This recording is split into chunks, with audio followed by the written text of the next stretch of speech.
Online Bangla চ্যানেলের পক্ষ থেকে সবাইকে স্বাগতম। অনলাইন বাংলা চ্যানেলের পক্ষ সবাইকে স্বাগতম জানাচ্ছি। তো আজকে আপনাকে টিপস নিয়ে হাজির হয়েছি। তো আপনার ফোনে ভার্চুয়াল মেমোরি কার্ড হিসেবে ব্যবহার হতে পারে। তো কীভাবে চলুন দেখা যাক। তো প্রথমে গুগল প্লে স্টোর অথবা ডেসক্রিপশন লিঙ্ক থেকে গুগল ড্রাইভ নামে এটা নামাবেন। নামানোর পরে কিছু অ্যাক্সেস চাইবে, ইমেল অ্যাক্সেস চাইবে, যে ইমেলে আপনার এই প্লে স্টোরটা লগ ইন করা আছে সেটা অ্যাক্সেস চাইবে। তো দিয়ে দেবেন।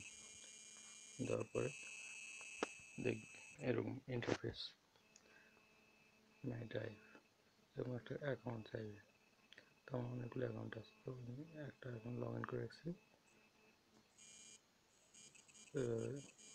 ফাইল আপনি রেখে দিতে পারবেন 15 GB পর্যন্ত ফ্রিতে। তো চলুন আসলে মেমোরি কার্ড হিসেবে দেখাচ্ছে কিনা সেটা দেখে, তো সেটা আমি আপনাদেরকে দেখাবো।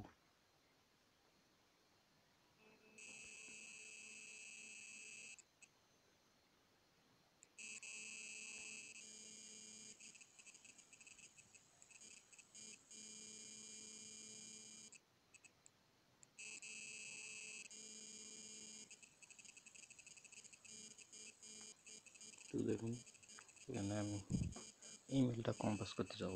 তো আমার ফাইলটা নিতে যাবো, যে কোনো একটা ফাইল তো পাঠাতে হবে। তো অ্যাটাচ ফাইল,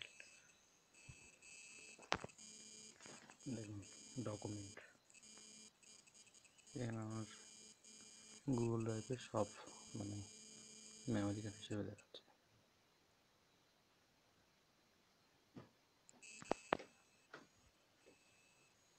একটু অপেক্ষা করুন, লোড হতে সময় আছে। দেখুন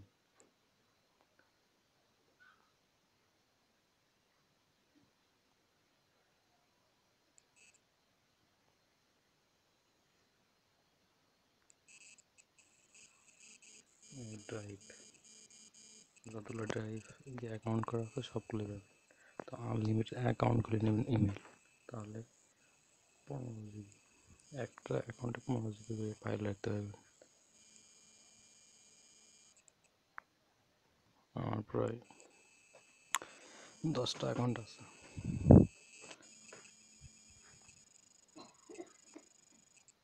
আপনি ফাইল এখান থেকে নিয়ে দিতে পারেন।